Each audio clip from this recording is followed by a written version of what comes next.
Ako si Sara Duterte. Tatakbo bilang Pangulo ng Pilipinas.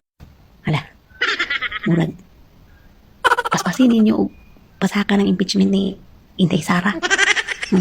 Kamudakan na pa rin siya presidente, guys. Na, balik na po ni war on drugs kung dili bitay nga palisiya. Mapaspas na ang proseso sa mga papilis na lakunon kay istruktura man na siya kayo daw. Kinahanglan ura-ura din mabuhat ang mga buluhaton sa trabaho. Na, kamo mga trabahante riya sa gobyerno, di na mo magtulog-tulog. Kamo mga pulis, di na mo maglaroy-laroy. Kaya masuko ra ba na siya. Labaw pa man ang Duterte. Na, paspasikin ninyo ng pasakang impeachment kay mabag-uling Pilipinas. Umawala ng kriminal o kawatan. Na, paspasikin ninyo na ibagsak ninyo si Sara. Pero ikaw mga Pilipino, maabunda na po balik. Mayungay na pong kinabuhi sa mga Pilipino ug mabalik ni mga Duterte. Madali ang proseso sa papilis.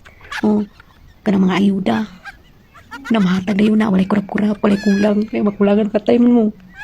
Paspasin yung impeachment ninyo sa Sara. Paspasi. Dalian ninyo. May tasula.